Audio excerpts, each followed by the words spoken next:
Is there any problem, madam? No, sir. We are going live. Okay.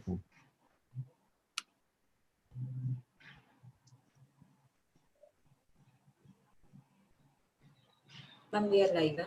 10 seconds.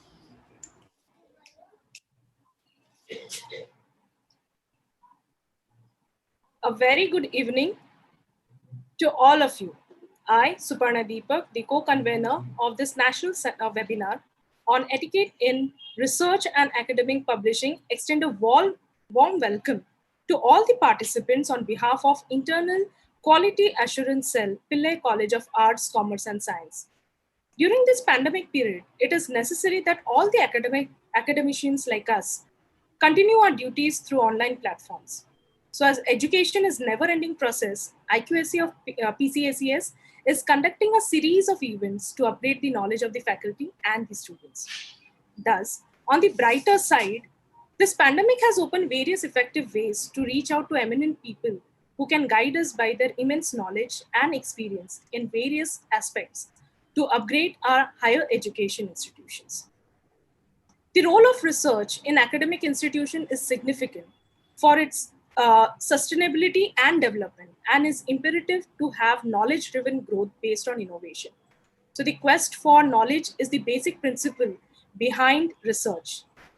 The quality of research work directly translates to the quality of teaching and learning in the classroom, thereby benefiting the students, the society, and the country.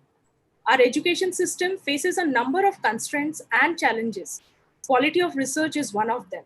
And bearing few prestigious institutions, most display a dismal picture in terms of quality and quantity of research. So at this junction, it is pertinent to develop an inbuilt research mechanism in our higher education system, and the system needs to commit itself to both research and learning excellence. So in view of this fact, the IQAC is conducting this event to create an encouraging environment for academic research. So now, let us start with this event, and I call Dr. Aarti Sukheja, the IQAC coordinator and NAC coordinator for Navi Mumbai, to give the welcome speech. Thank you, Suparna. Good evening, everyone. Internal Quality Assurance Cell of Pillai College of Arts, Commerce and Science, Autonomous, extends a very warm welcome to all the distinguished dignitaries, fellow participants, to the one-day national webinar on research, etiquette in research and academic publishing. Pillai College of Arts, Commerce and Science beginning in 1998, and today we offer 8 undergraduate, 3 postgraduate, and a doctoral program to over 4,000 students. In 2019 and 20, we were awarded an autonomous status. And in all the 3 cycles of accreditation and re-accreditation by NAC, which is National Assessment and Accreditation Council, Bangalore, we were awarded with an A grade. We are an ISO certified institution, and the University of Mumbai has ratified our efforts by awarding us with the Best College Award and the Best NSS Unit Award. Coming to the theme of today's event, we teachers often wonder, why should teachers do research? We are already busy teaching, managing our classrooms, and then why research? It's already proven that research can help teachers face new challenges. It can make us better practitioners. It can improve student outcomes. And definitely research can give it can equip us to give a wider range of experiences to our students. If we want our students to learn beyond the textbooks, we must involve ourselves in research. I read somewhere, and I was really carried away by that one quote, which says that research is formalized curiosity. When we do research, it must be organized, it must be disciplined, and definitely it must produce socially relevant outcomes. The outcome must be such that it must make the society better off than it was before. I'm sure we academicians realize that this task is most important for us, and we must take it up with all the vigor and all the energy with which we've taken up digital teaching and learning. Without further ado, I request Professor Suparna Deepak to commence the proceedings of today's event. We've got eminent experts with us, and they will give us more insights into how to go about doing research, which can give us outcomes which may be usable by the society. Thank you so much, Suparna, for allowing me to talk today and share my views. Thanks a lot. Thank you so much, Aarti ma'am. So it is rightly said that a substantive, thorough, sophisticated literature review is a precondition for doing substantive, thorough, sophisticated research. And many times, the researchers are just doing this literature review as a formality. But a seasoned researcher knows the purpose and importance of a good research work or a literature review, and how it can change the entire concept of research, or how it can give us ways to go for a good research. So to throw more light on this topic, we are very fortunate to have with us today Dr. Debabrata Mitra, who will speak on the topic literature survey in social science research. So I will give a short introduction of Professor Dr. Debabrata Mitra. He has been serving as professor at Postgraduate Department of Commerce, University of North Bengal. He has a postgraduate teaching experience of more than 25 years. He also acted as ordinary director, former ordinary director of UGC HRDC of North Bengal University. He has served as Dean, School of Professional Studies, Sikkim University, a central university. He also acted as head, Department of Management, University of North Bengal, and also the ordinary director, Directorate of Distant Education, University of North Bengal. Till date, he has published 6 books and 74 research articles in different national and international journals. He has been invited more than 100 times to deliver lectures as a resource person in different universities and institutes in India. He has chaired 34 technical sessions in different national and international seminars and conferences. Till date, he has successfully guided 7 scholars leading to PhD degree in commerce. He has successfully completed one UGC-sponsored major research project in commerce. Professor Mitra already organized 9 seminars and symposiums at North Bengal University. He has been acting as a member of several administrative committees, expert committees, postgraduate board of studies, and research board of studies in several Indian universities. He was awarded the Rashtriya Vidya Saraswati Puraskar by the International Institute of Management for his outstanding contribution in the field of commerce and management studies in the year of 2010. So really, sir, we are fortunate to have you with us today, and we are looking forward for a great session from you. Thank you, sir. Over to you. Very good afternoon, Dr. Suparna Deepak Konar, for your very elaborate introduction about myself. I think that I do not actually possess that sort of applause. But however, thanks for your kind invitation to deliver the lectures on this particular topic. At the outset, I wish to record my sincere thanks to the authorities of this Pillai College of Arts, Commerce and Science, affiliated to the University of Mumbai and situated in the Panvel. Really, I cherished my visit to this college near about 2.5 years back, I think, whenever I was invited to deliver lecture in their seminar. Really, it was a very fantastic experience. My sincere thanks to the principal of this college, Dr. Gajanan Vedar, as well as the director of IQSE, and is a very close friend of mine, Dr. Arati Sukheja, and some other good friends are there. Actually, though not personally, but virtually, after a long period of 2.5 years, I am very happy, really very happy to that at least I can meet with them through virtually. Really, the topic which you have chosen for the this virtual national webinar is really very praiseworthy, because you are concentrating on this theme, that etiquette in research and academic publishing. Whenever we do the research, actually we do the research, I believe that not only for acquiring the PhD degree, but our research is a landmark, it is a stepping stone, which ultimately help us uh, and which ultimately leads towards a very good publication. And this publication, if we want to go for a very good publication, despite in addition to use the sophisticated and very relevant statistical techniques, we have to concentrate on survey of the literature. That means in case of our social sciences, I believe that very few of us do the fundamental research.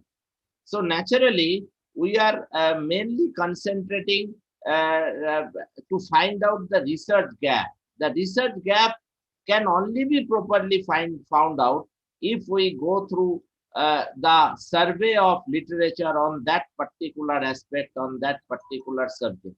So naturally, the survey of existing literature is considered to be one of the most important component and phenomenon of the ancient research, as well as for the modern research too. Now, I am going to share you with my certain views, which I want to actually share with you. Is it visible, madam? Is the screen is visible? Yes, sir. Yes, sir. Screen is Okay. visible. Okay, fantastic. Now, this is the survey of literature in research work. Now, whenever we go for uh, doing the research work, that is specifically we are concentrating on survey of literature review, we have to understand that what is the meaning of this literature review? What do we want to know about this literature review?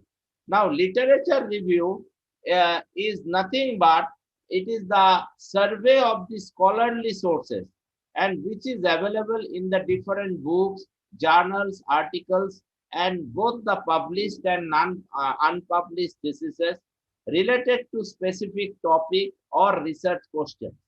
Generally, it is not possible to go through all the research work which has so far been done on a particular topic, but we have to concentrate on the most relevant and most pertinent research work which has been undertaken on that particular topic or related to that particular topic. Generally, it is written as a part of the thesis or dissertation or research paper in order to situate your work in relation to that existing knowledge, so that you can place your work, whatever the knowledge is still there. If you just go on repeating that one, that will be a mere repetition. So no researcher nowadays, it is no researcher can go for just doing the same work what as well has been undertaken by the previous researcher in that particular field. As we know that if anyone does this one, then he will be charged with the serious charge of plagiarism. So this is the first thing. Now the question arises that what are the purposes of literature review? Now, whenever we are going to go for literature review, we have to know that what are the purposes associated with that literature review. The first one is to formalize oneself with the current state of knowledge of the topic. That means what is the present state, what is the present condition regarding that knowledge, regarding the knowledge which is being available so far in the different books, journals, theses, as well as in the web, that has been ascertained with the help of bibliography, to ensure that you are not just repeating what others have already done. Third one is you will have to identify the gaps in knowledge and unresolved problems that your research can address. Next one is you have to develop your theoretical framework and methodology, and so that you can put an overview of the key findings. So, or you can invite the debates on that particular topic. So this is the most important aspect. So this is the 1, 2, 3, 4, 5. We consider it. These are the 5 purposes of every literature review. First one is you will have to formalize oneself with the current state of knowledge which is being available or related to that particular topic. Next one is you will have to ensure that you are not just repeating what others have already done. Third one is you will have to ensure that what are the gaps existing in the knowledge and what are the problems that still remains unresolved that your research can particularly address.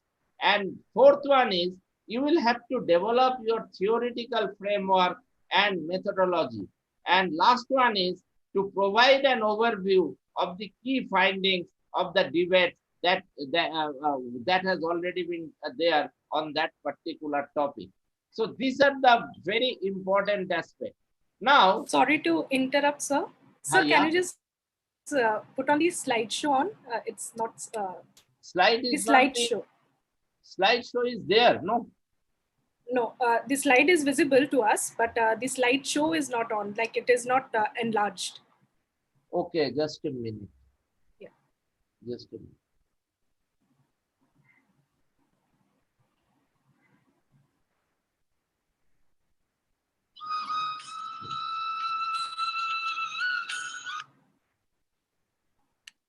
Now, is it available? Can you see it now? Hello? No, sir. No, sir. We can see the slide, sir, but it is not slideshow, like it is not enlarged. Presentation mode, we have to on the presentation mode, sir. F5. Sir, can you just press F5? Huh? F5. Just press the F5 in your... F5. Yeah. Yes, sir. Okay. Thank you, sir. Please continue, sir.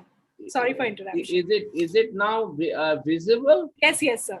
Yes, sir. Yes, sir. It is. Okay. Now the next point is. Thank you, sir. The literature review usually comes near at the beginning of every thesis. After the introduction, it grounds your research in scholarly field and leads directly to your theoretical framework or methodology. That is, literature review usually comes near the beginning of your thesis. Generally, the thesis starts with an introduction. And this introduction covers almost everything. That is, what is the scope of the study, what are the objectives of the study, what are the methodology that will be used. Everything in nutshell, it is there in the introduction. And sometimes the introduction also includes the scope for further research, including the limitations of the study. So generally, the survey of existing literature, it comes after the introduction. That after the introduction, it grounds your research in scholarly field and leads directly to your theoretical framework or methodology. Now, the content will look slightly different in each case, but the process of conducting the literature review generally follows some steps. What are the steps? We have divided into some steps. That is step number 1. Under the step number 1, the first one is the survey for relevant literature. Before you begin searching for literature, every researcher will have to clarify, or you will have to clearly define that particular topic. Suppose if you are writing the literature review section of a dissertation or research paper, you will search for literature related to your research problems and questions. If you are writing a literature review as a standalone assignment, you will have to choose a focus and develop a central question directly related to your research. So this is very important.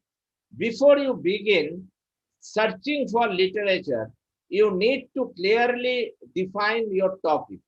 If you are writing the literature review section of a dissertation or research paper, you will search for literature related to your research problems and questions.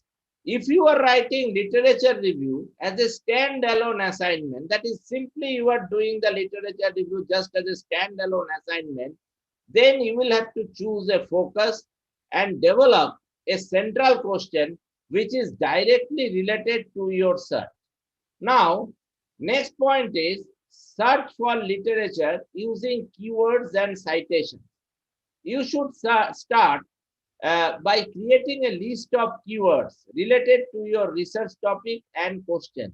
Some useful databases generally being used by the scholar for searching the relevant journals and in articles, which generally include University Library Catalog, Google Scholar, JSTOR, IPSCO, etc. So these are the storage where from the researcher usually gather his information or usually gather the knowledge, that is what sort of work has been done by the different researchers at the different point of time in the different parts of our world.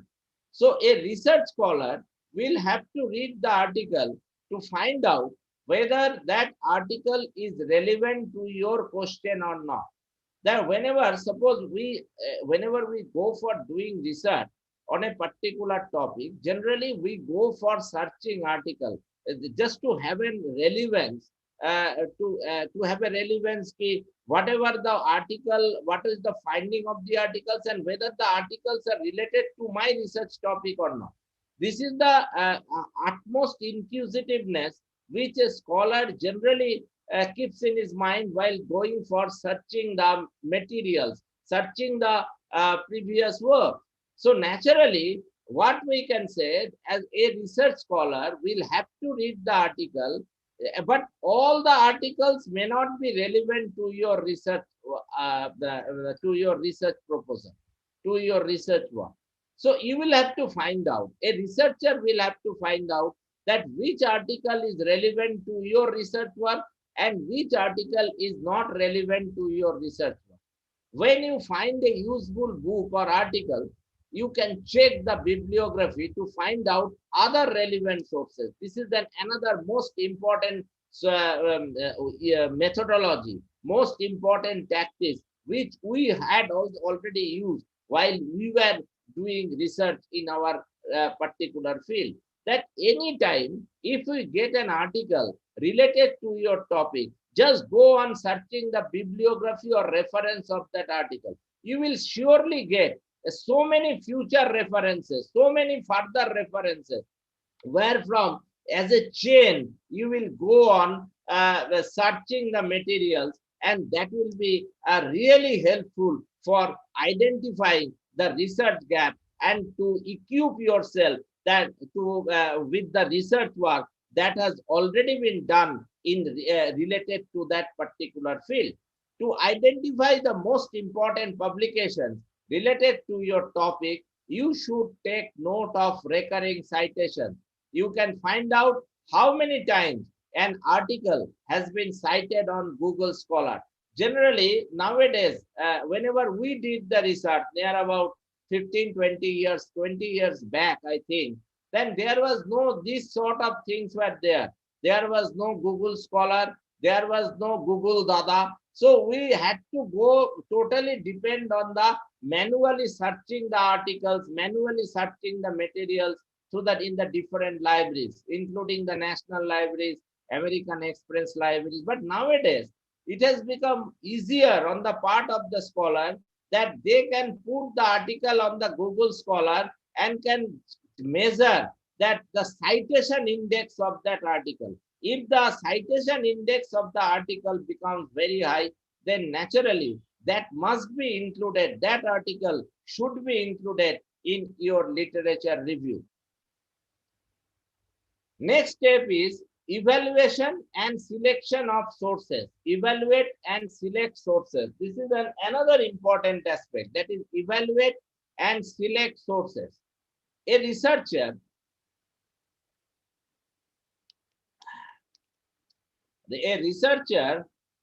will generally will not be able to read absolutely everything that has been written on the topic, because this is just like an ocean.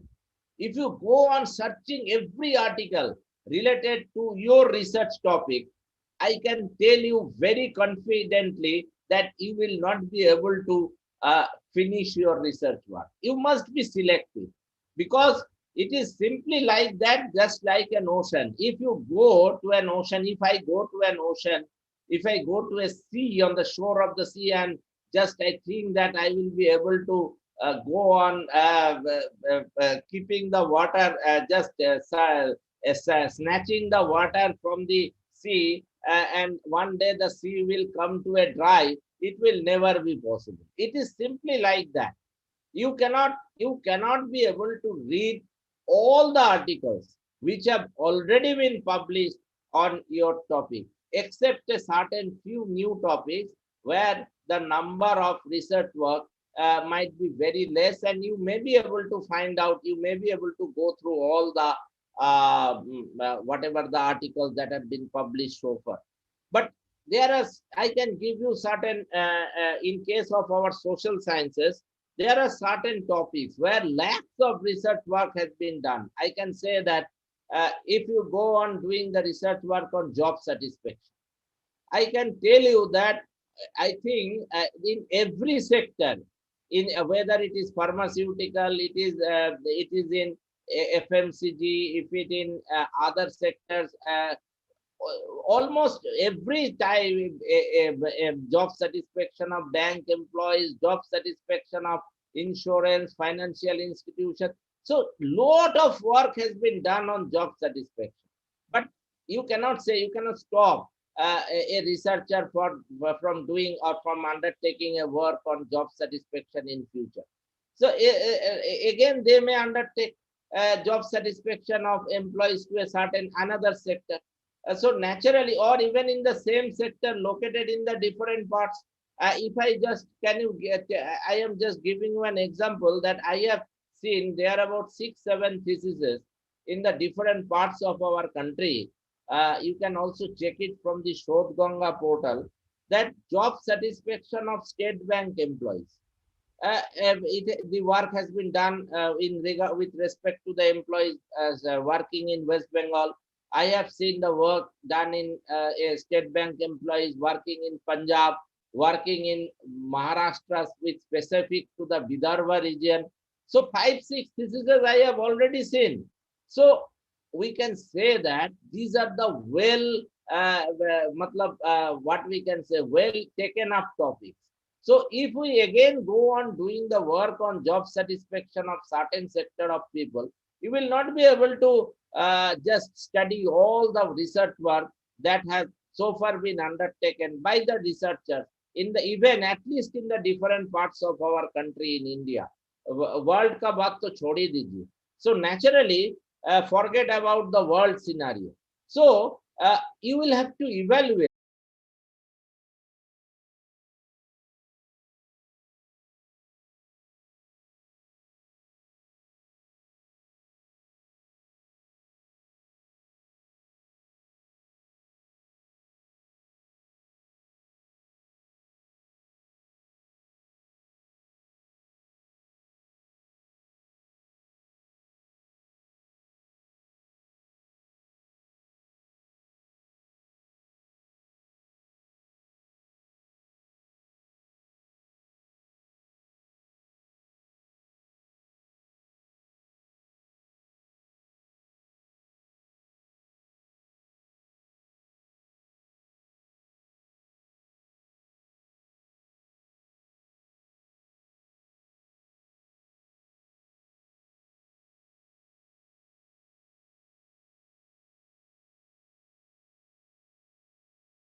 Thank you so much.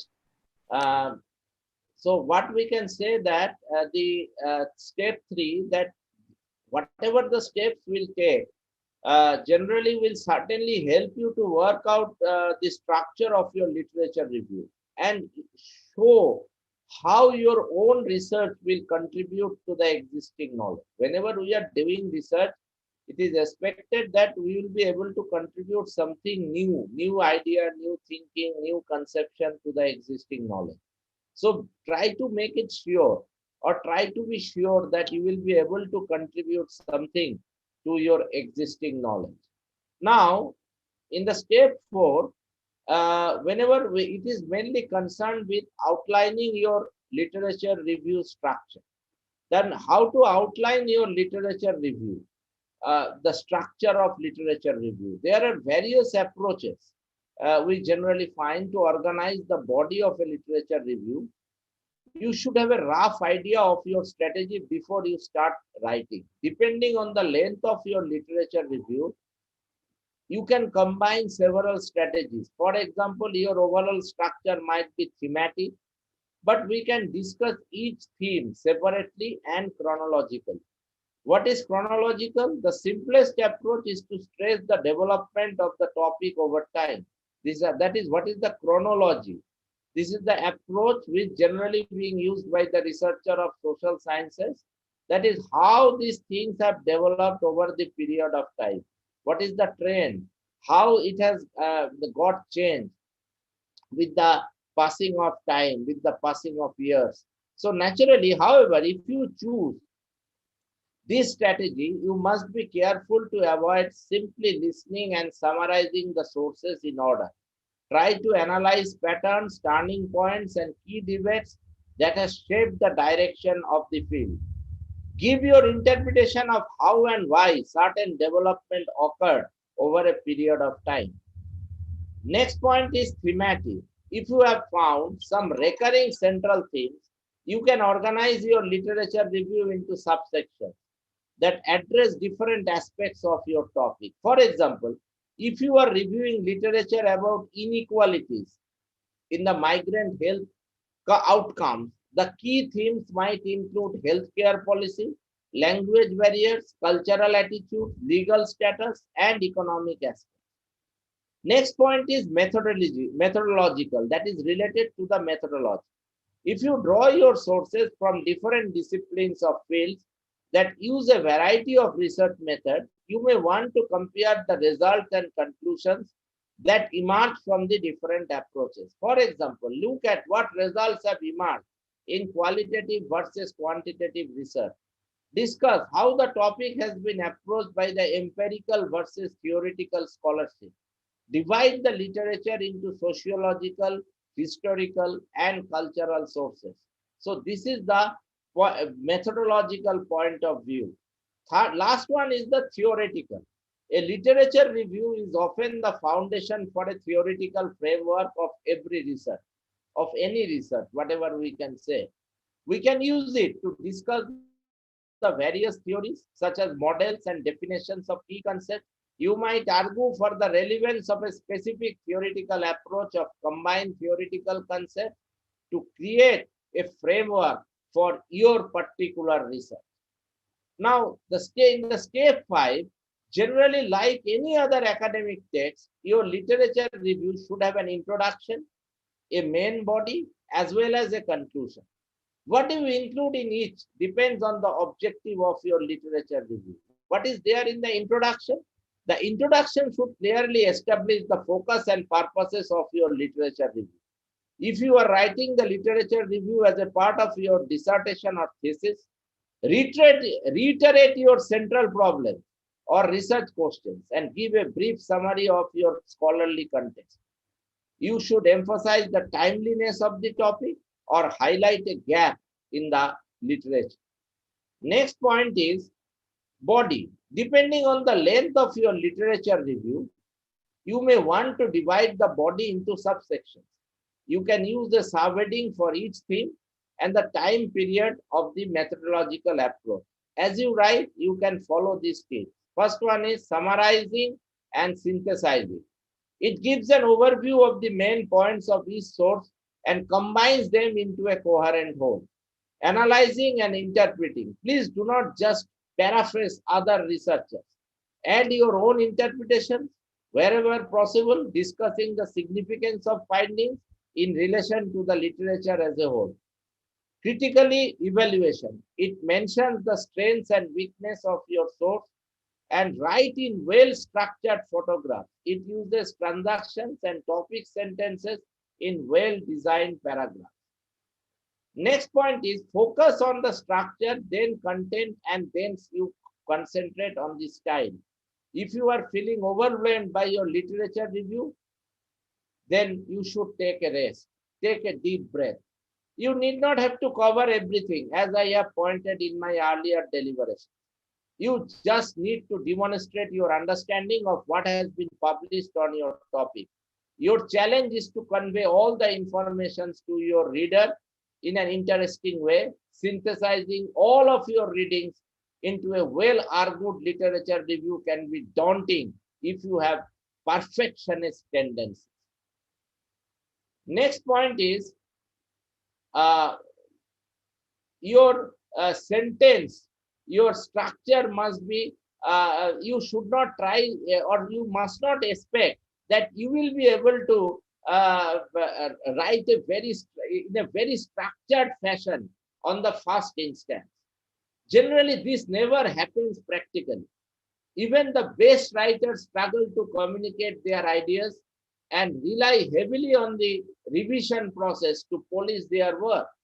So the question naturally arises, how do you tackle a literature review without getting lost? Imagine that good writing is just like building a house.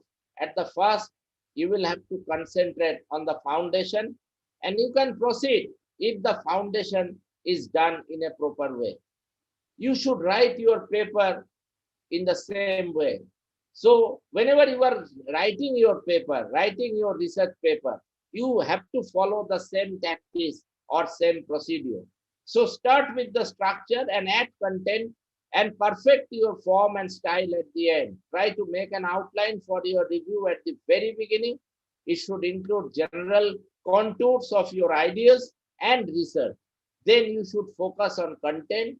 You need be worried about how it sounds at this stage as you are still building your dream house. You will not be able to hang up photos before building a real construction of your walls.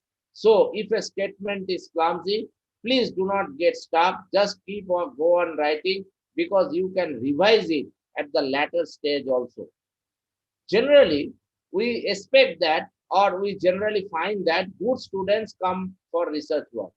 The tough part is transitioning from reading and researching for your literature to review to actually writing it. How do you come to know that you have researched enough and it is the appropriate time to start writing the review? Having accountability throughout a dissertation writing group is one of the best way to make consistent progress. Start studying the journals in the morning at the time of having the first cup of your tea. Then write down some goals for the day and questions for your research. Try to make a habit of taking notes at the time of your reading and go through the notes at the latter stage. This should be followed by the researcher at the initial stage. This is the guiding, what I can say, some guiding tips to our very newcomer who have come into the research work after passing their masters and net. So before starting your research work, you may have a thinking in your mind that you will have to study hundreds of articles or you need to write a literature review that encompasses every aspects of the literature on your topic. My friend, it will never happen. You will not be able to do it. I am sure that with this sort of attitude and mindset, you will never get your research work started at any point of time. In particular, you must be focusing, or rather you should be focusing your research on primary sources and not on other reviews. A literature review should not just summarize a big stack of articles. Your literature review should incorporate what you have read into focused analysis which will certainly show your understanding on that particular research. So every writer and every research scholar has certain strengths and weaknesses. To really polish your review, make sure that you have a fresh pairs of eyes to look it over during the writing and revising process. If you get stuck at certain point during your writing and research, you should keep a detailed note what are the underlying matters and which are holding you back. The more organized you are on your outline and more specifically you put your questions, it will be more and more precise and meaningful. Generally, for the first time, the literature reviewers commit the mistake of incorporating too much information without any synthesis. Your review should show that you have thoroughly explored the researchers that have already been conducted on the topic as chosen by you. This will help you to prepare for doing your own research work for your particular thesis. In other words, we can say that your literature review should include critical thinking, not just a summary of what you have read so far. Your literature review will be stronger if you add analysis that ties the sources together and brings your own insights into your sources. This could include critiquing and methodology of the previous research, or you can offer predictions and suggestions about what future research should focus on. Examining every side of your story will definitely strengthen your literature review and give you more and more confidence as you move forward with your thesis. So this is my presentation about the literature review, which a researcher, specifically the researcher, our young researcher should follow while pursuing the research work, while starting their research work, specifically in social sciences, where they will have to concentrate on the literature review in a deep way so that they can find out what is exactly the research gap existing. And if they can, I am sure that if they can find out the research gap, if they can locate the research work correctly, then definitely that work, that research work, whatever has been undertaken by a researcher, will definitely be a very meaningful research work. So don't get puzzled, don't get perplexed with the huge quantum of what we can say topics which you will be examining, which you will be reading before starting your research work. One thing here I have to point out that in our time, whenever we have conducted our research, we generally surveyed our literature only from the books and from the hard copies of the journals available at the university libraries, as well as in the National Library and other libraries. But nowadays, one of the important source of gathering information is the net, is through internet, that is through the website of the different what I can say, different websites of the different institutes, websites of the information is readily available. So whenever you are using the websites of any organization, websites of anything, any company, anywhere else you are collecting information, that is known as the collecting information through bibliography, you have to give the dates. That is the particular date of access of that particular website, because the company, the organization may change its website later on. But if someone challenges you that your whatever the information you have generated or you have gathered, that website is not showing that information, then you can easily say that I have gathered this information from this website on this particular date, and at that time this information was available in their web. So naturally, these are the tactics, these should be the methods, this should be the spirit of the modern researchers regarding survey of existing literature. And I hope that if the literature survey is being done in a proper way, done in a very nice way, the research will be highly meaningful. So I am really thankful to the authorities of Pillai College of Arts, Commerce and Science, and I have really indebted to its principal as well as Madam Suparna Deepak Konar. She is a Bengali. Just whenever we are discussing, she is from the Bardhaman district, but nowadays settled in Mumbai.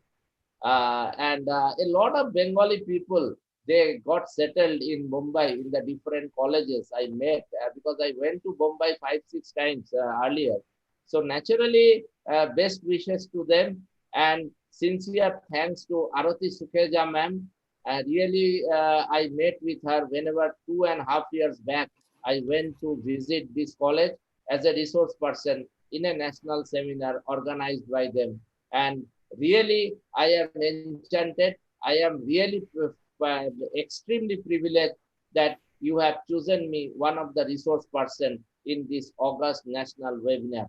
Thank you everyone, thank you everybody. And at last, I am also thankful to the participants who are there on the Zoom as well as on the YouTube. I think their number is huge, more than 200. So best wishes to them also, and wishing all of you a very happy Diwali in advance. Thank you so much. Thank you, sir. Sir, we have few questions, so I would request you to kindly address those. Okay. So we have from the participants. So the first question we have is, sir, one of the participants have asked if you can give an example of theoretical framework. What is, pardon, madam?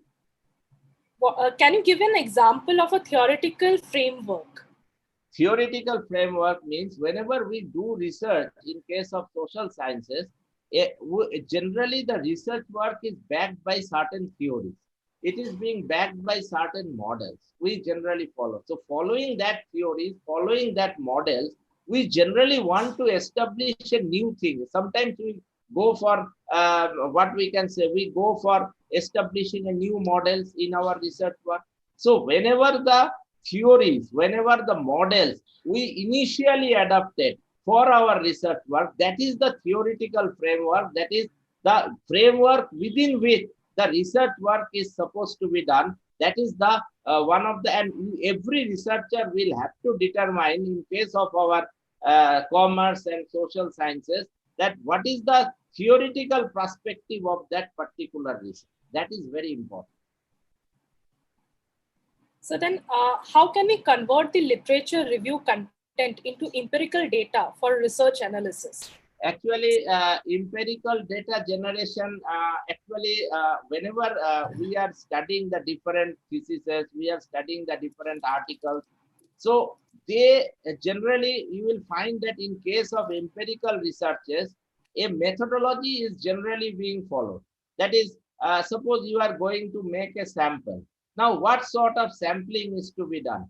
Then if you collect some data, just I am not going into this detail, whether you will have to test nowadays that whether the data is the stationary data or non-stationary data.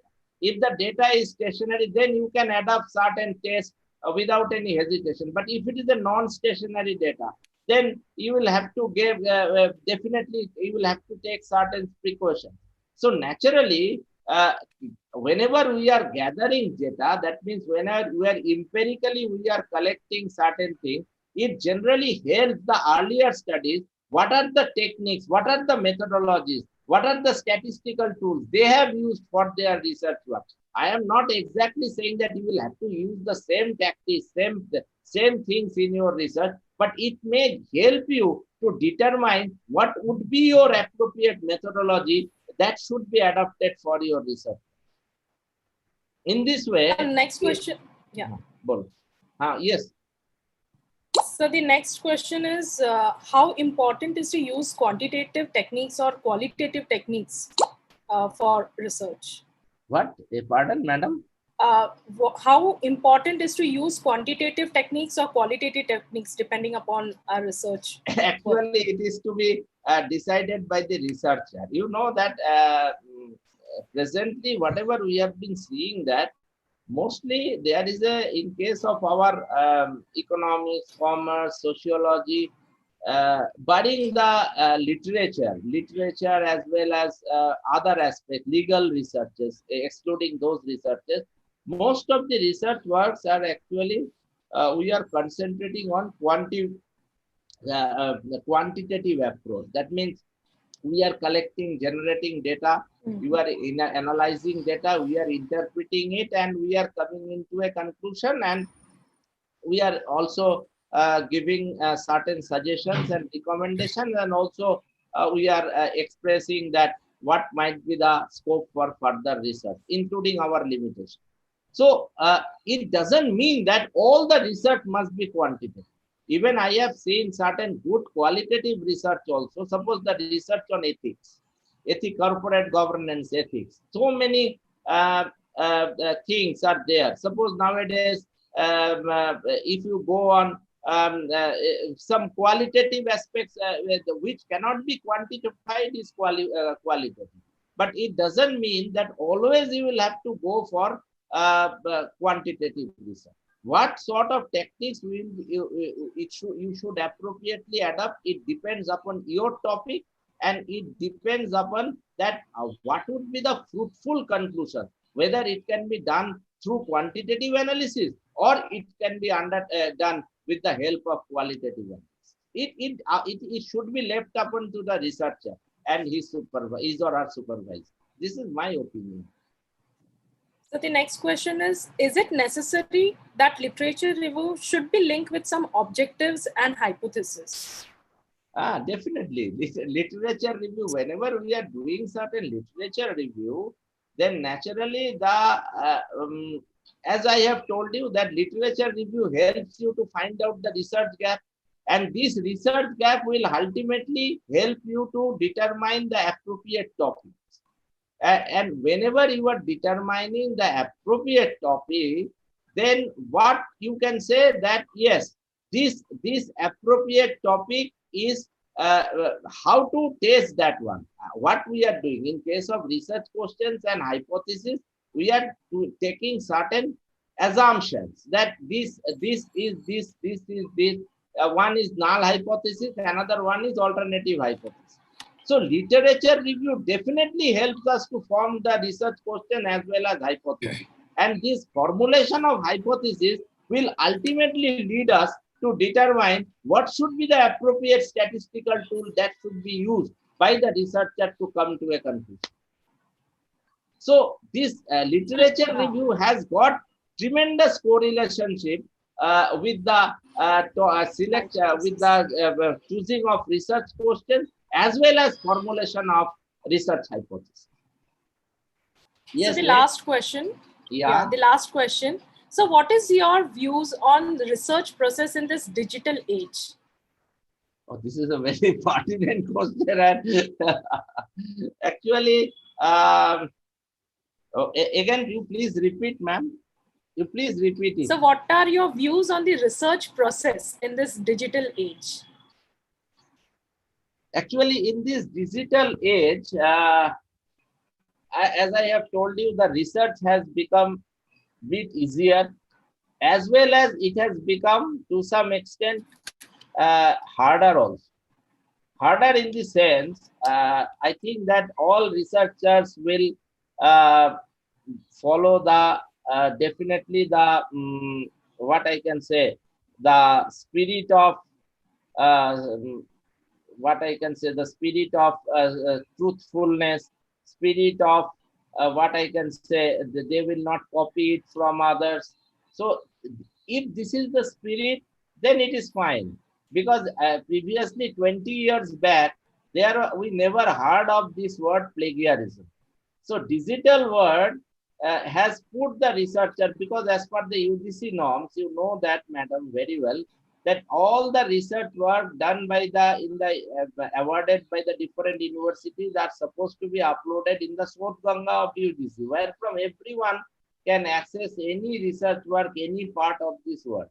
So researcher must be very much cautious in this digital world about whether they are going for any sort of plagiarism or repetition of the same work or something like that. This is a caution to the researcher, as well as it has become advantageous also, because sitting on the home using you are getting so many informations. Previously, when the world was not digitized, you have to collect physically, you have to move here and there to gather information. So it has become bit advantageous for the researcher also. So in this digitized world, I think that the weightage of advantage is more than that of the disadvantage, because even in the sitting in home, you can get so many information through your internet, or if you have JSTOR, Google Scholar, or other paid sources of informations are available, where you can be able to access the libraries of the best universities of this world. So actually information, there is no dearth of information, there is no dearth of knowledge. So even in the sitting in home also, you can definitely be able to access the latest information at the lowest possible cost. And this is due to this digitized world. Actually, you are sitting in Mumbai and I am sitting in West Bengal, and we are seeing to each other, and we are just simply exchanging our views. So definitely it is a blessing of this digitized world. Thank you so much, man. Thank you so much, sir, for such an enlightening session. And we would like to hear from you again in some other session. Thank you so much, Okay, sir. thank you, ma'am. Thank you. So now it is time to move on to the second session. So doing research is only half of the picture. If the results of research studies or your program documentation are not published, and also it is important where we publish and how much impact it has. So other researchers cannot appreciate the value of the evidence generated. They cannot see the evidence or further build on it. And overall area cannot be developed and grown. So today we have with us Dr. Jyotirmoy Aich, who will give us the pointers on how to publish our research work in good reputed journals. So I would take this opportunity to introduce to you all Dr. Jyotirmoy Aich, who is an assistant professor in the School of Biotechnology and Bioinformatics, Diva Patil University, Navi Mumbai. She has 15 years of research and more than 5 years of teaching experience. She has a strong research professional. She is a strong research professional with a postdoctorate from the Advanced Center for Treatment, Research and Education in Center, which is known as Etiquette, which is a state-of-art R&D wing of Tata Memorial Center. She is a PhD supervisor at School of Biotechnology and Bioinformatics, Diva Patil University. She is also a reviewer in British Lung Foundation Scientific Committee, London. She has demonstrated record of scientific achievements through consistent publication record in high impact fact journals such as Nature and Communications, Proceedings of the National Academy of Sciences, and the American Journal of Respiratory and Critical Care Medicine, to name a few. She has published 14 international publications. She has H index of 13 with total 785 citations. She has few awards. To just to name a few, you have 2004, 2005. She had got the South Campus Endowment Scholarship from Delhi University. In 2013-15, the Department of Biotechnology, DBT, had granted the Research Associateship to ma'am. So over to you, ma'am. We are looking forward to a great session. Yeah, a very good evening to one and all. I'm very much delighted to be on this platform, and I want to really thankful to the organizers of Pillai College to providing this opportunity to speak something to the students, to the researchers, to the faculties, and everything. Okay, a very good evening to one and all. I would like to start sharing my screen.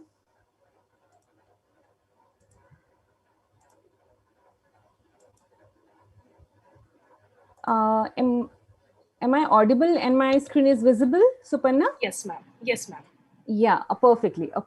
So as I've already thanked to the organizers, and I'm very thankful to Dr. Mitra also. I think he has given a elaborate understanding of the literature review, which is very, very important in the process of research methodology that we are going to talk about. Okay, now something to talk about later on this particular part. So I'm going to unravel the secrets for publication in a good impact factor journal.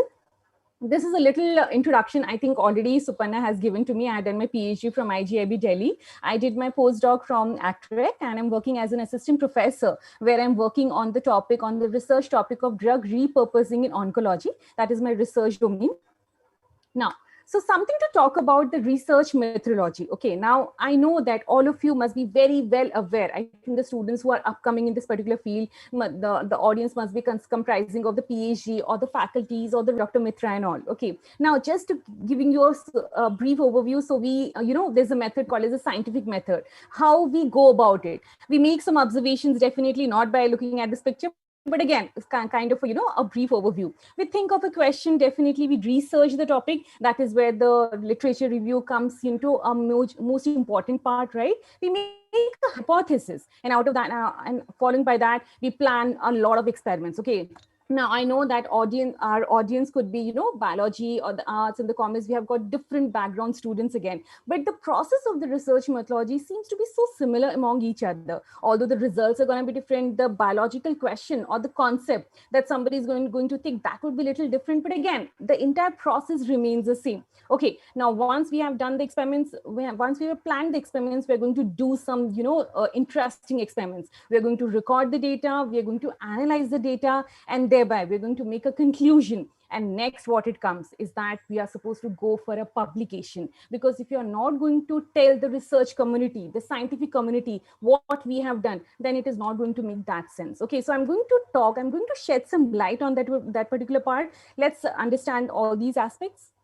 Research, we know that it is an organized, it is a systematic way of finding answers to the question. Okay, so research, as the word it is going to say, that I'm going to research, there's already information available, and I'm going to research on that to get a new answer to my new questions. Something about the qualities. Now the qualities has to be systematic. Okay, now it cannot be a random experiment. It has to be logical, it has to be empirical as well. And the most important part is that a good research has to be replicable. Okay, I just want to give you now talking something about the research project. I think the faculties and everything would be very well aware of this particular part. This is just for the students, like what kind of an overview they're going to get it right now. A research project is going to have all these components, where we are going to talk about the introduction, where we're going to talk about the research problem, what is the objective, what is the justification, why we want to do this particular problem. Again, we're going to talk about it in detail about the literature review, which holds the most important part of your research process. Without literature review, it is just not possible to even create a hypothesis. You have to go for it. Next comes your methodology. Then we have your results and discussion, your implication, that what exactly results you've got it, how you're going to implicate that. Next comes down to your conclusions. So this is again a brief overview kind of a thing. Now, before going ahead, okay, now since you guys are going to start a new particular project, or many faculties will be thinking about what to do, new faculties, the young faculties, the first thing I really want to shed a little light on the defining the research problem. Defining the research problem, it is one of the most difficult thing. Once this becomes crystal clear, then your path becomes easy. After that you can follow really on that particular steps. So in the research process, the first and the foremost step happens to be that selecting and properly defining a research problem. So if your research problem is not clear, it is not clear in your mind what exactly you're supposed to do, you would be just diverted like anything in your research area. Selecting the problem, the research problem undertaken for the study must be carefully selected. If it is not carefully selected, then again it is gonna be a little it is going to give you a little problems at the end. The task is a little difficult one, although it may not appear to be so. So I would like to quote a sentence from Albert Einstein in the year 1938. He suggested that a formulation of a research problem is far more essential than its solution. Now, can somebody exactly even think of it? How much the research? So this points out that how much it is important to frame your research problem. Just one thing, keep working on defining the research problem till you are clear in your mind what is the nature of the problem, the question that you are addressing. Unless this is clear, your research gets nowhere at all. So I want to encourage all the students, there would be many students who would be going for the dissertation, like from Jan to June, it is going to start, right? Next semester, or the faculties or anyone, you have to make sure that your research problem is crystal clear. Now, getting into the journey of publication, I know most of us have already faced it. It is a vicious cycle. But again, I want to give, some kind of a thing like what all things to be really taken care. Then, at least the process I'm going to make a little easier. I know I cannot make it, very so that I'm going to tell you a secret and it is going to be very easy. Nothing of that. So I know it is going to be a hard journey, but some of the points that we are supposed to look into it, and then we are supposed to give our 100%, and let's see what the reviewers and everybody is going to comment. Okay, so getting into the journey of publication. Before this, there's a forward. In science, what happens? The credit goes to the man who convinces the world, okay? Not to the man to whom the idea first occurs. So, wherever, whosever idea it is, and you have done your experiments, you have taken the idea from previous published researchers, you have attended something, and something is boggling you, you want to work upon that. And in that particular you have done a lot of experiments, you have published, you wanted to publish them, and you have finally convinced the editor of a particular journal that, okay, I have done this mind-blowing experiments, I want to tell the world, okay, now this could be an important discovery, and thereby, the credit goes to you, that you have convinced the world, right, about your experiment. What is the reason we write research articles? I think this is also the answer we already know. Just again, talking. So there's the information. Again, we get a lot of data from our experiments. It could be, we can do a review article. We can do a different kind of a survey and everything. So data, knowledge, everything is going to comprise of an information. And thereby, the moment this information is, you're going to supposed to go for a publication. You're going to share your information, and that is the most important thing. Remember, science we can never do in isolation. Okay, we every time need a kind of a to share the information. Let it be in a lab, it has to be shared between the lab mates or friends, or your research guides, or wherever the information has to be shared. The articles are considered tools used for sharing of R&D information, thus being a means of progress in diverse spheres of research carried out by experts. Okay, so this is also called as this is a way by your scientific performance is being measured. There's one a phrase that is being used for academicians. Actually, there's a publish or perish, also for the researchers as well.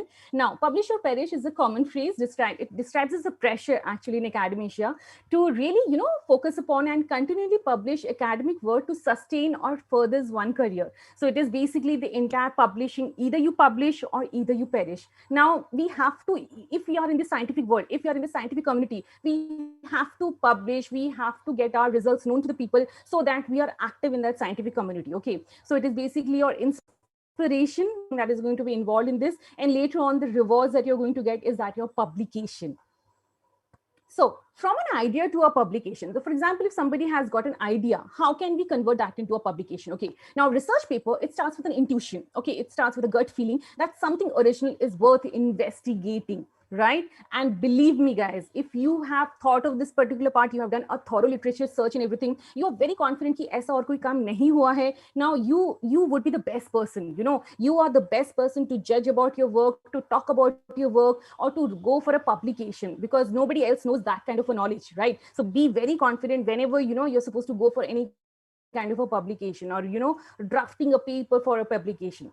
This institution needs to be formalized. Definitely we have to go for a formal presentation. A research design needs to be developed, and the hypothesis needs to be spelled out. Okay, so we have to make a hypothesis, for example, if it is for a dissertation thing or for a PhD work or something. So we always make a blueprint map kind of a thing. Without a map or kind of a sample, it is just not possible to what exactly we are going to do.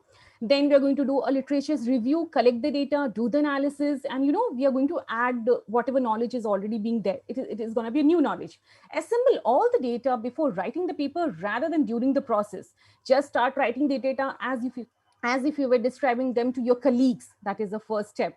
Now, again, since I was earlier into a research field because I did my PhD from a very good place. I did my postdoc from a very good place. These are all research oriented labs and everything. And because of that, I was able to, gather almost like 14 publications. I've got a total impact factor of 69.71. And recently the H index has also risen to 800 citation. Why was it possible? It was possible because I have got a very research, a research oriented environment. I have got it. The moment I have got into an academics, now I can completely understand the difference between a research and an academics. Okay, we academics, we teachers have got a lot of responsibility to teach our students. There is so much of thing that has happened, since the lockdown has happened, and the teachers must be completely aware of all the stress and everything that we are having. It's not like, we are having stress. It's again, handling everything, work from home and everything. So again, for, you know, for when we are in academics, it is very much important to go for a collaboration. Now guys, collaboration is very much important because we cannot be expert in all the fields. Okay, now for example, if I have a design and research project and I don't know about bioinformatics, what I'm going to do, I'm going to, you know, call upon some of the bioinformatics faculty from our college or from any other college whom I know I'm comfortable with. I'm going to discuss the project. I'm going to do my cell culture part. He is going to do my, you know, bioinformatic part. We're going to assemble the data and we're going to send it for publication. And so remember, if you want to initiate a particular thing, if you know your good friends there are in good academic organization or in research organization, do go for a collaboration. It is definitely going to give you a very good result. Okay, so this is something, why is it a good idea to collaborate? What exactly is a good scientific article? Is it a novelty that is going to talk about, or is something, you know, if your article is going to make a lot of news kind of a thing? Okay, so definitely novelty part, you know, I'm also reviewer in a lot of journals actually. Whenever a particular paper comes for the review, we always look upon that what is the novel thing that this person has done. It is something, it should not be repeated. Somebody also already has done it and I'm going to repeat the same kind of thing. No, you have to you have to really critically analyze all your data, all your research, you know, literature review. You have to think about, okay, what is the thing that is being left out, or something, you know, novel angle I'm going to add it, and that is going to make your paper stand out from the other papers. So do concentrate on that. Just again giving a brief overview about the different article types in a research journal. So we have got this full articles, original articles, which are like a total full-length paper. We have got this letters or rapid communications, and then we have a short communications as well. If you don't have a lot of data and if you want to comment on somebody else's data, okay, now you know this can be modified or something. So again, you can write a letter, you can go for a short communication, and apart from that, we also do have a review. Okay, now review again is I feel this is going to be again one of the most important thing. I'm going to talk about in this again in detail.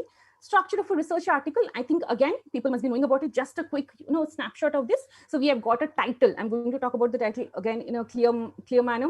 Authors and affiliation, we have the abstract, keywords. These all things I think I'm going to talk about one by one in my again slide, so that you know it's going to be clear key on which particular area you're supposed to give an emphasis, right? Again, so talking about the introduction, you have your methods, you have your results, discussion, conclusion, acknowledgement, all those people who have helped you in your research project, but actually they have not really contributed to being an author. So you're going to put those names for acknowledgement, and references again plays a much important role, because research methodology is all about citations and everything, right? You cannot do a novel project ki jiske upar ki koi, you know, there's no work at all. That is not going to happen. You're definitely going to review a lot of papers, right? And then you're going to make an introduction, you're going to make a story, and then you're going to propose your story.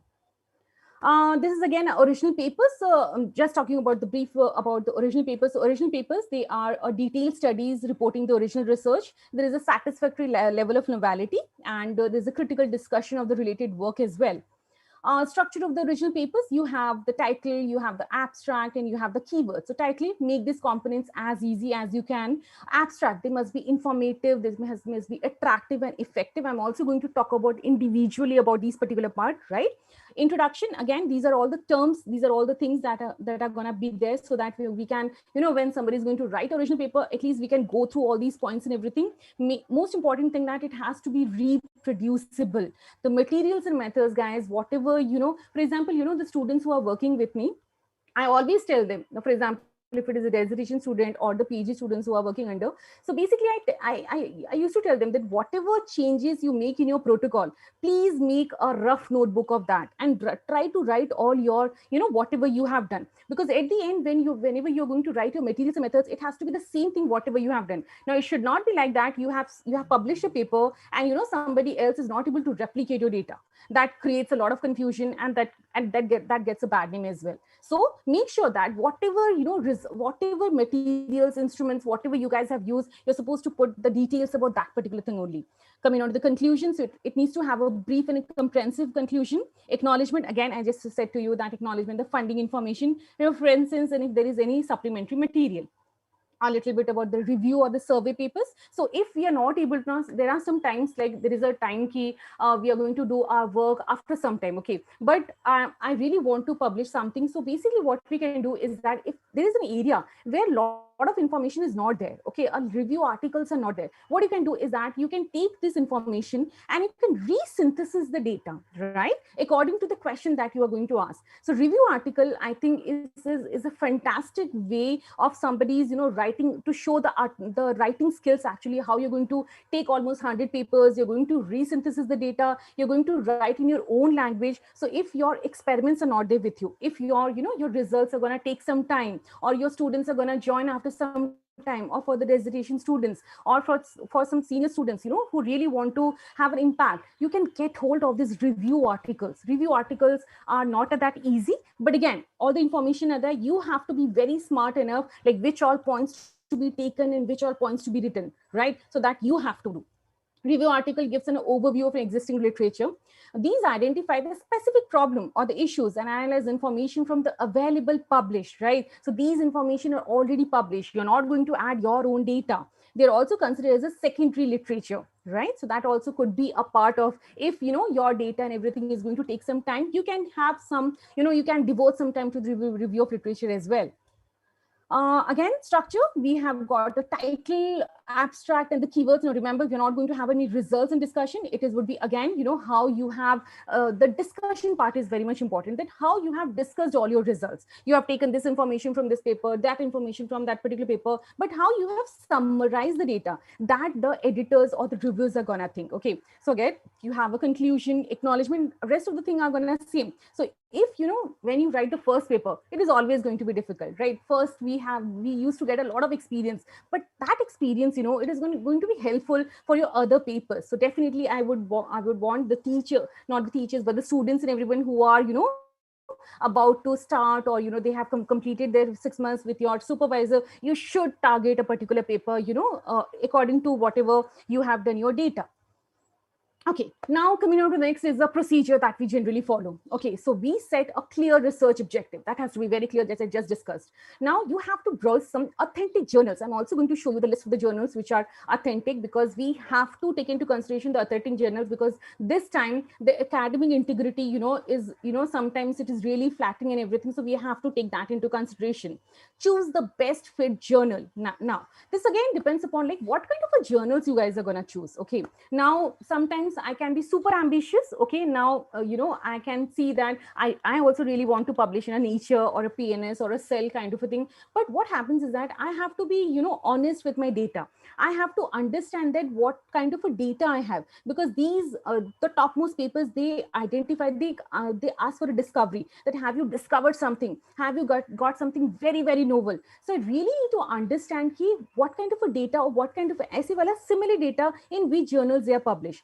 Currently, it is possible that I'm going to publish in a low impact factor journal, but that's perfectly fine. It is going to boost your confidence. Okay, it is going to make you, it is going to train you. Like after some time, when you're going to do a very good research, how you're going to publish in a good impact factor journal.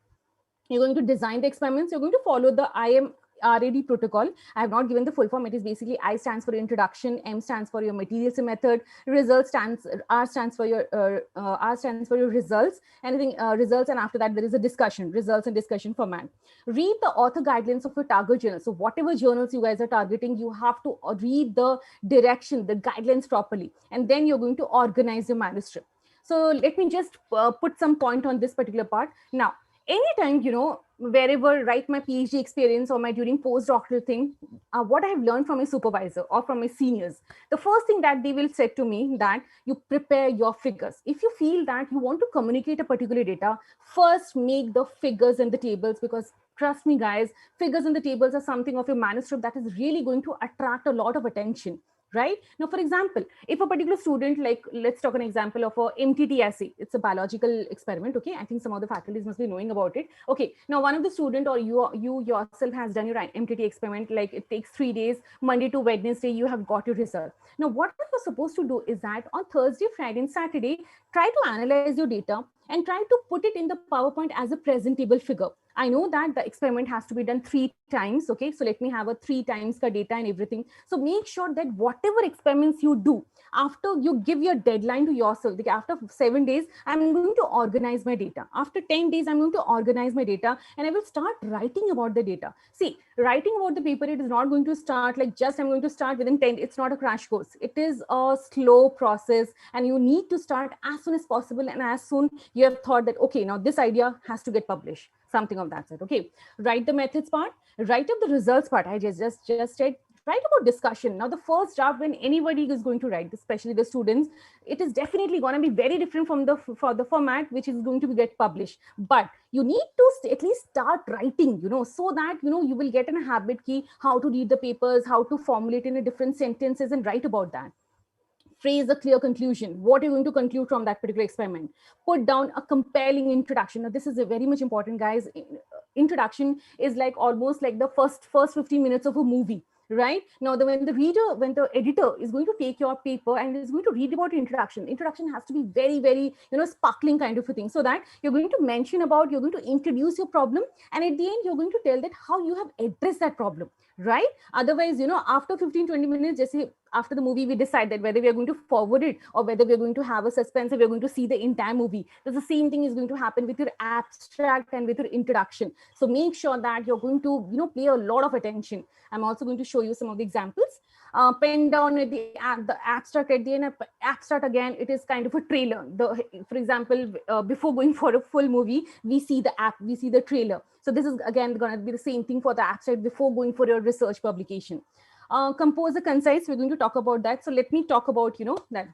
Now, coming on to your figures and tables for a scientific journal. Okay, now figures and tables are often the quickest way to communicate large amounts of complex information that would be complicated to explain in the text. Now, for example, even if I want to review some paper, quickly what I'm going to do, or on my computer, I'm going to see the figures, how the authors have made the figures. Is the figures really catchy? Am I able to understand a lot of things? That is going to tell a lot of information. So thereby, you have to give a lot of information or a lot of time to your figures and tables.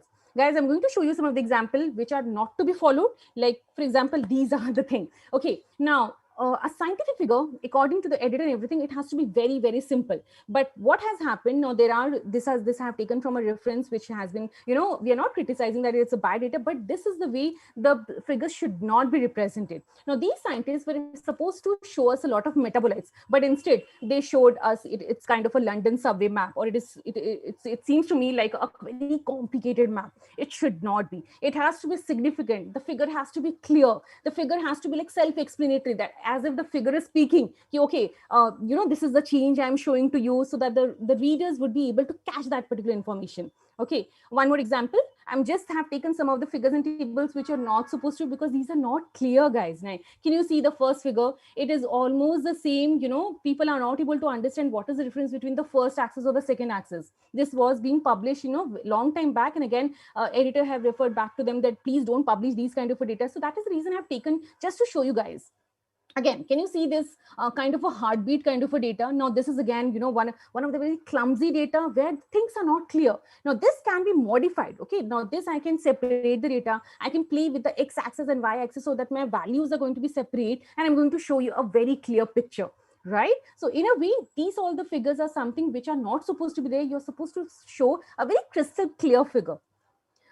This is an example of a perfect figure. So can I see? So make sure the first thing that you have to do is that you have to make your figures, you have to make your tables and your figure legends. Okay, figure legends is something, the moment I'm going to read the figure legend, I'm going to get an idea. Okay, what the authors have done. Now, can you see the bar graph? I have got a clear x-axis, I have got a y-axis, I have got my, the values where the differences and everything is there. Make sure that you're including your statistical significance. Without statistical significance, data, absolutely nobody is going to believe on that. So please try to understand the p-values, which are very easy actually, and try to understand and try to, inculcate that in your graphs. So I have got a proper, a title of the figure. I've got a proper figure legend. So this is the kind of way you make a perfect figure. Coming on to the title of the manuscript. Now, this is again is supposed to be very crisp, very, catchy. It has to be interesting. The title of the manuscript is usually the first. It is going to give the introduction, the readers to have your published work. So it is going to grab a lot of attention. Okay, now title is going to serve as a hook, and abstract as a trailer. Okay, now if you're not going to give a interesting title, now remember, title also be something which has to be relevant to your paper. You cannot give a really fancy title, okay, which the editor is not going to believe. Okay, we are not supposed to go for an exaggeration. So the title, so it is going to be the hook and the trailer. It is going to work on the, like, on the neck of the editor, not exactly in that particular sense, but it is going to, it is going to hold your data. It is going to be the editor is going to be really excited. Okay, now something interesting is there, because the title seems to be, very catchy kind of a thing. So ensure that the title is clear, it is interesting, it attracts the reader's attention. That is most important. Around 10-15 words, it needs to highlight all the key aspects, avoid unnecessary words and the technical. It should briefly introduce the topic, right? It should state the problem the paper is trying to address. It should summarize all the main findings, and thereby it is supposed to give a perspective of possible benefits and the utility of this particular finding. Okay, thereby the first hurdle that you are, at least it would be clear. This is some of the examples that I have given from my friends. Again, these they have published. So again, can you see the first topic? It is just the role of antioxidants in cancer chemotherapy. Okay, now if I just go back and just give a nice review. So antioxidants as a precision weapons in targeting against cancer chemotherapy induce drug methodology and exploring the armority of obscurity. So whatever information has been given in the particular review, the title has been framed in a nice manner. So I really like this, so I wanted to show to you guys. Next one, it's a repurposing of an existing drug in cancer. So again, the review article talks about overcoming cancer therapeutic bottlenecks by drug repurposing.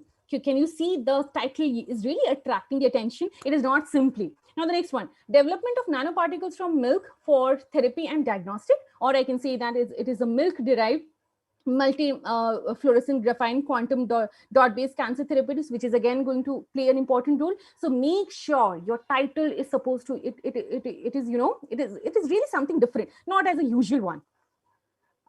Next come down the most important part, choosing the appropriate journal. Okay, so let me just quickly go through important criteria for the selection. So again, depending upon what is, so if you are in a research organization, definitely your criteria are going to be different. If you're an academician, your research criteria and again your publication criteria is all going to be different, right? So again, depending upon what exactly I feel or what are the relevant journals, I'm supposed to target those journals only.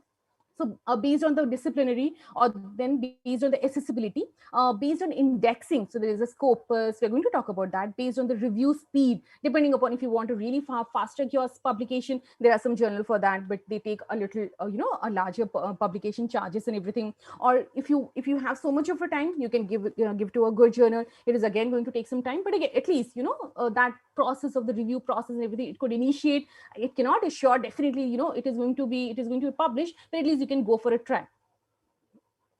These are the journal selection tools, guys. Now, always remember, I'm going to talk about the UGC care, because there have been, as Suparna has mentioned while giving the introduction, that a lot of, plagiarism, as Dr. Mitra also has mentioned, plagiarism, or this, academic integrity, or there is a falsification, or, there are some fake journals, everything has really come up. So the academics, or, the authors, they have to be really, careful while choosing the journal.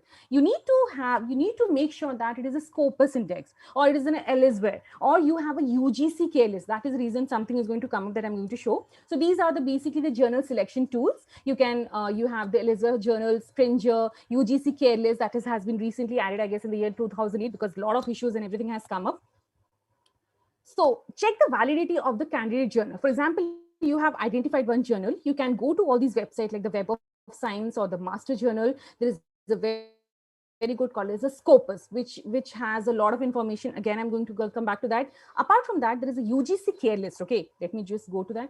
So UGC in the year 2018, because there have been a lot of phishing and a lot of malpractices and everything that has initiated. I think Dr. Mitra also has talked about that particular part. So UGC care, there's a quality mandate for Indian academicians. Okay, now I think it has been registered for the PhD students also, that you have to publish in a UGC care approved list. You cannot publish outside of that particular part, because then definitely your thesis won't be taken into consideration. So And this is the notice, I think it was released in the year 2019, last year. It is a public notice on academic integrity that the UGC has published, that, there are a lot of journals, as it is basically called as UGC Care. So there was a sister journal called as the Care, Care journals. So yeah, the UGC, it has mentioned that the Care journals are not our journals. Anybody, going for a subscription or kind of a publication your data, we are not responsible for that. So make sure, guys, that your journal should be a properly indexed journal, because I can see on the internet there are so many journals. You get invitation so many times ki you publish in that, and they ask for a good amount of publication charges and everything. They will say to you ki 1 week may they will publish, or 2 weeks may they will publish, as compared to 4 months time, 5 months. So don't fall onto this particular prey. We have to be very, very careful that we are not, see, already we are doing so much of hard work and everything. We don't want that our hard work ultimately it is going to get recognized in one journal and the other journal is not going to accept it. So why to do that? Let's be very smart. Let's be vigilant enough so as to identify the perfect journal. Next one. So we have identified the journals and everything. Next one, we have to be honest with the authors. They have to be honest with the authorship. Okay. Now this again is a very big controversy. So for example, the moment authors is supposed to go for a publication, it has to take a consent of all the authors. You cannot put anybody's name in your in your publication, and without the consent you're sending it for publication. That should not be done. For example, I have just shown to you now. Can you see the authorship implies accountability? Listed authors must have contributed directly to the intellectual content of the paper. That is important. Just by helping 1 or 2 times doesn't demand for being an author. So author should meet all the following criteria. For example, if it is author 1, which is mentioned in the red color, author 1, which is the first author, it must have conceived and planned the work that led to the article. Author 2, it could have played important suggestions. And author 3, which is generally a corresponding author, it approved the final version and gave its agrees to that. Okay, now you can go for a publication. So this is the way it has to be. You have to be absolutely honest with the authorship. Now for example, you have 4 students working on a particular thing. You have to think that the student who have contributed the most, that has to be supposed to be the first author, and then followed by the other contributions. So generally we go for like a 70%, 60%, 40% or 30%, and corresponding author would be different, who is going to see everything, and then his name or her name would be at the end, and then by he is going to supposed to give it. Apart from that, there's one more important things that I really want to encourage is something about I want encourage the students to check about it, or the teachers, everyone. It's all about the plagiarism. Also, I think mentioned about this. So plagiarism, I think it's always it's a big thing whenever we talk about the research methodology. I need not to say the definition. It is just the appropriation of another ideas, processes, results, or words without giving appropriate credit. Now, what happens? Many times the students must have copied something, and unintentionally they must have thought, okay, I'm going to check it later on. I'm going to change the sentences, and I'm going to submitting the paper, thesis, and everything. The students are also so confused. The student stress actually. Sometimes it also happens unintentionally. So it is always important for the authors to check some of the softwares. Like there are softwares called as the Turnitin or Etiquette. They check for the plagiarism before submitting. Now, at least 5% of plagiarism is allowed. It's just because you cannot write each and every word on your own. So 5% and 5%, because the editors are going to check out, and if they find some level of plagiarism, they're immediately going to reject the paper. So make sure. So let's do everything so that we will wish for the best. Okay, now it is going to cross all the hurdles and getting published, the challenges ahead.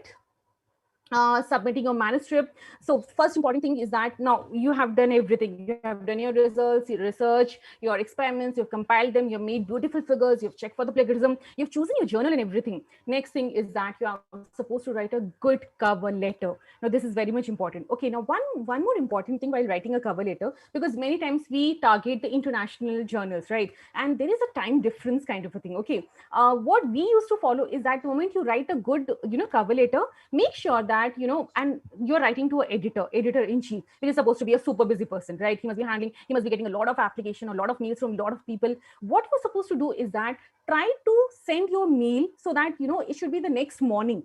For example, if I'm working at this particular time, I'm sending a mail, it is going to be reached in the US or something, and by evening or night it is going to be sent, right? Make sure that, you are just calculating the time with that particular country, because you already know about that. And then you try to submit the mail like by 9 o'clock, for example. The first thing, just, some of the good practices. The first thing, he's going to open a mail, he's going to get your cover letter from the journal, and he's going to see such a nice title, a well framed abstract, the figures are perfectly fine. At least, he would be very happy, and eventually if he is happy, then he's going to make you happy, right? He's going to forward to the reviewers. That is the thing. Because what is the process? I'm going to also talk about the process in just briefly. Okay, next thing, so you have made a good cover letter. Okay, so make a good cover letter so that, the editor would be happy. Okay, now you have taken a little efforts and you have made a good cover letter. Next is that you're supposed to, if you're having a good contacts and everything, you can give your suggested reviewer. That also is there. Sometimes they also ask for a conflicted reviewers. So generally it is not in a lot of journals, but again, some people ask you. Preparing the author's biography, you need to have a good biography. I mean, you can write about it. Creating your research identity, that also I'm going to come down to that. Creating an account on the editorial system of the journal, so that also. So what I will recommend, anybody who is going to supposed to send a paper, please read the guidelines of the journal. If it is saying that I need only 5 figures, please do not send 6 or 7 figures, because ultimately, why we should give a reason to them. Okay, the moment you see and reject, and the next day, we are going to get a mail, okay, your manuscript is rejected. I know that's kind of a disappointment. Even I have faced so many times, in a PhD, in a postdoctoral, this kind of a depression used to come. But again, we again used to start with a new enthusiasm and everything, taking all the comments, whatever from the reviewers have got it, and within some time it is again going to get published. So again, it's not a something that is stopped. It's a cycle which is supposed to go on and on, right? Creating a research identity, this is very much important. While uploading your data, they're going to ask for researcher identity. So I think most of you must be knowing about it. So there's ORCID, it has started. It is going to give you a 16 alphanumeric number, which is going to separate, for example, 2 authors that are having the same name. Sometimes in the PubMed, it is going to show all the authors, right? It is going to show the publication of 2 authors. ORCID is very much special. It is going to give you an ID, and that ID is going to be like a hallmark of your profile. We have Google citations, we have Scopus author, we have researcher IDs. This is the evaluation process that we generally follow. Quickly, I'm going to talk about it because I know this seems to be a complicated figure. Okay, now, for example, the author has prepared a beautiful manuscript, okay, and it has sent to the editor. And now, if something is lacking, it is going to be an early rejection. It will be sent back to the author that, it is out of scope, we cannot cover it. These are the gender, the language. We get a lot of, publications. It is not supposed to, we are not supposed to consider all each and every, we are not able to consider all the publications and everything. But, at the downline, it is like something is missing in your manuscript. Now, if the editor is very happy, it is going to suggest more reviews depending upon your work, right? That is the reason the keywords are important. I forgot to talk to you about the keywords. Keywords is very important, guys, because the keyword that you're going to give, the editor is going to identify, okay, for example, I'm working on drug repurposing, it is going to give me a repurposing or a cancer specialist. So my application is going to go in that particular field. So keywords are very important. Do not take any word from the manuscript and put it there. Keywords is something so that keywords are again important because, for example, your manuscript is published. Okay. Now, for example, you have worked on nanoparticles, or you are working on a COVID-19 on a hydroxychloroquine. This is a drug. You have published something. Next day, when somebody is going to go on a Google or a PubMed, typing hydroxychloroquine, and if your paper is cited, it is going to come in the first top hits. So you want to increase your, your visibility. It's going to increase. So the reviews are going to take, so after it has reached to the reviews are going to take some time, depending upon it. They can take almost like 1 month, 2 months. I think some of where most of us have, have gone through that particular thing. They're going to tell you a lot of comments. If it is a minor revision, it would be accepted. If it is kind of a major revision, then, it is possible that it would get rejected. But again, the best part is that the moment they're going to analyze all the data, they're going to give you some good comments also. So they can say that if you're going to inculcate all these, experiments and everything, you can again approach us, or you can target even a better journal. That also is a good take-home message, which we can take it from the reviewers' comments. Okay. Now, once it is, so revision is going to happen, the author is going to accept that it has done everything. Then finally the communication, which is a very good news kind of a thing in our field. the author is going to communicate with the publisher, and finally it is going to be publication. It is going to get indexed in your databases. That's again, a bingo thing that has happened.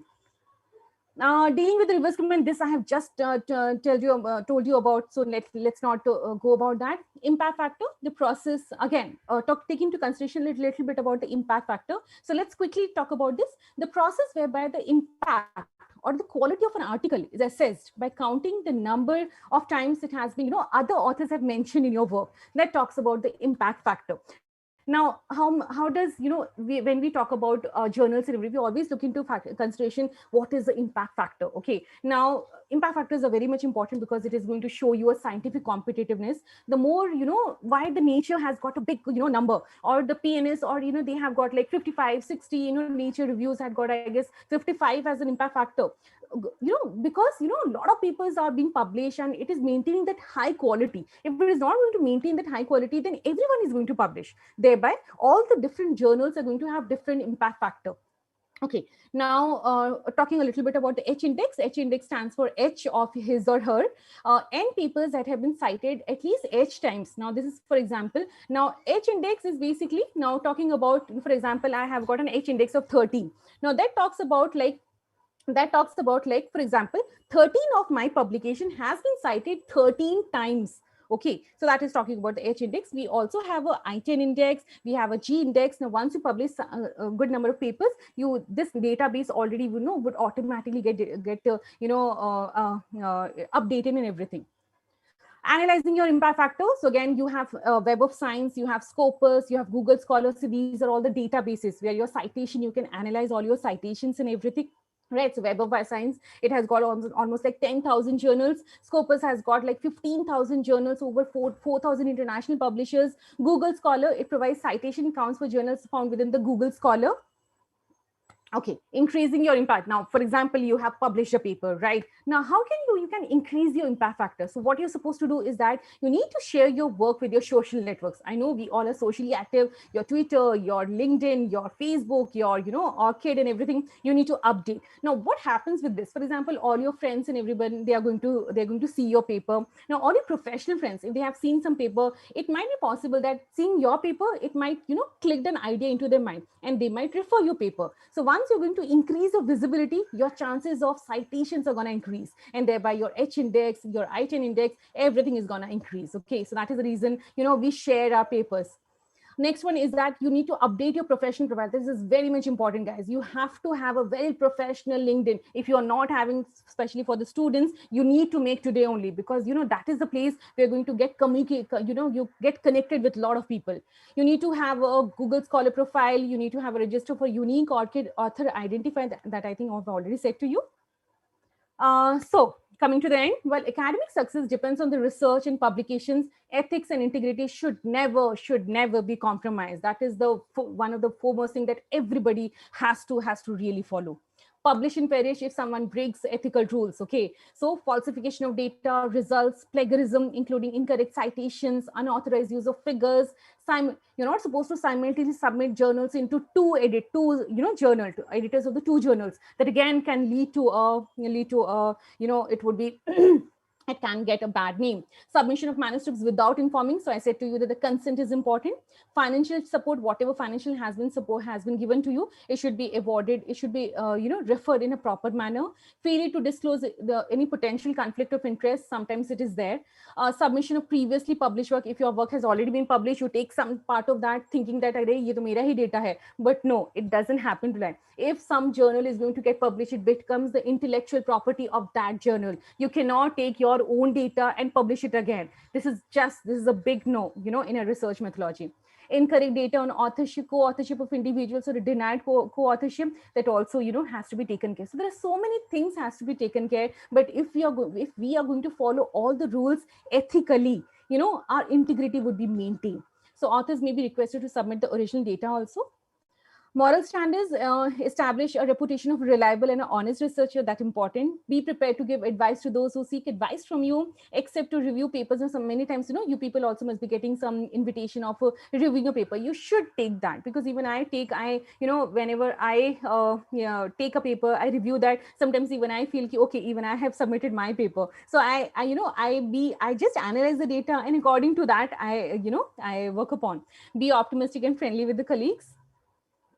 Final recommendation that I would like to give it to you, whatever with little knowledge that I have acquired in my PhD, postdoc, and being an assistant professor. Research is definitely fun. Okay, you should take it very positively. Publish and flourish. It's a game, really. Okay, we have to publish. Agar आज नहीं होगा, down the line it will be definitely there. You have to be persistent, guys. Remember, you have to be patient. The patience is the first. Your determination and your patience. कि कहीं से अगर rejection आएगा, I'm going to totally forget. I would be really angry. I'm going to forget everything. I'm going to dump that journal. No, it should not be a strict. Other journals are there which are gonna accept your. Writing up requires patience, perseverance. It is worth the effort. I should say that it is worth the effort. Nobody is perfect. Everybody is. So everybody must have gone through that vicious cycle of, editor, reviewers, comments, and everything. It is also possible that after 2 months, you're going to get a big, this has just happened with me. Okay, during the COVID-19 time, I was expecting, and then again, I thought that, okay, it was a rejection, but that's okay. Again, I have searched a new journal. I have incorporated those corrections, and I've gone for a, submission. Be thankful to the reviewer who sends you a 10-page report with criticism and comments. That person has spent a lot of time and effort on your work, and it may be a major name who might start referring to your work. Okay, so we should be considerate. That's it. Just like I know the person is dreaming about the big journal. So again, this is definitely possible. I know there is nothing more satisfying than seeing your own, your own data published, and you're making it visible to the entire world. Remember always, your hard work always pays. And it is going to deliver a high quality work, which is definitely of some, you would be able to translate, and that is the most important thing that everybody we are aiming for, right? So for this, have come to the end of my presentation. I would really thank to all the participants and everyone, who have been listening to us for quite some time. Okay, thank you so much. Thank you so much, ma'am, for such an elaborative discussion on how can we go for a good publication. And we have a few questions. Yes, so the first question says that, what should we start with? Should we look for a journal first, or should we start writing the research paper? Because most of the journals have their own format in which the research paper has to be written.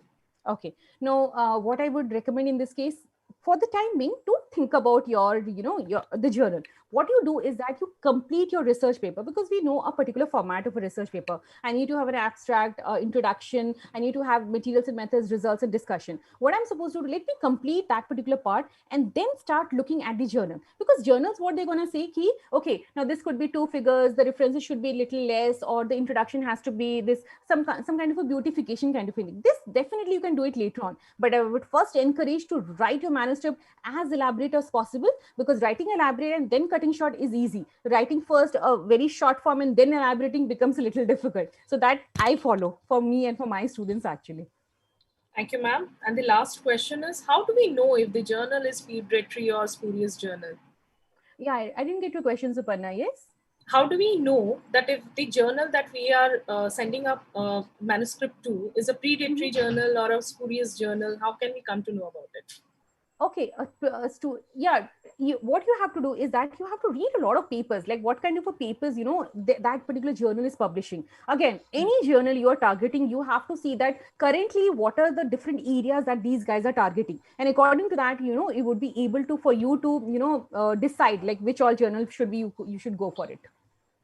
Thank you so much, ma'am. It was such a really very good session, and I'm definite that our students and faculty members have been they have got a lot of knowledge. So I would now request Dr. Ramya Vardarajan, Assistant Professor from Department of Biotechnology, PCACS, to propose the vote of thanks. Over to you, Ramya ma'am. Am I audible, Suparna? Yes, ma'am. Yes.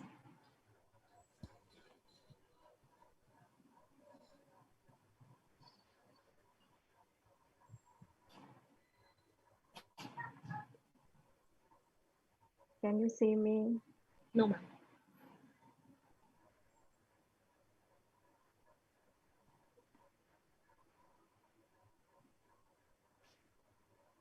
I'm not able to start my video. Let me start Yeah. with my Yes. Thanksgiving.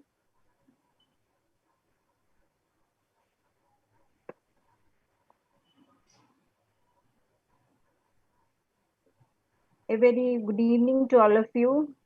It was a very wonderful session, which we were listening like it should not end. And it was a very energetic, presentations and wonderful resource persons we were having. So, as part of the committee, it's my privilege to propose vote of thanks on behalf of Internal Quality Assurance Cell, Pillai College of Arts, Commerce and Science.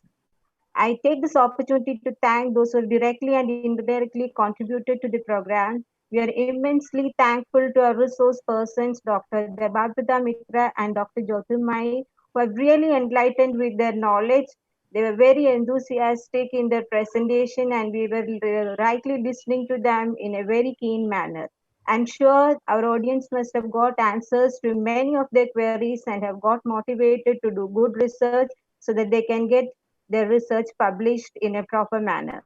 We are thankful to our patrons, Dr. Vasudevan Pillai, Chairman, Mahatma Education Society, and Dr. Daphne Pillai, co-founder, Pillai Group of Institution, for their motivation. I would like to thank Kuti Sir, our academic advisor, our principal, Dr. Gajanan Vade, Vice Principal, Mrs. Deepika Sharma, for their enthusiastic support. A special thanks to Aarti ma'am and Bhavna ma'am for their constant encouragement and support. And I'm thankful to our tech team for their unflinching support and coordination. My sincere appreciation to the wonderful participants for their time, attention, and interaction throughout the webinar. Thank you all. Thank you once again. Thank you, ma'am, and thank you, sir, for joining us for today. Yeah, thank you so much.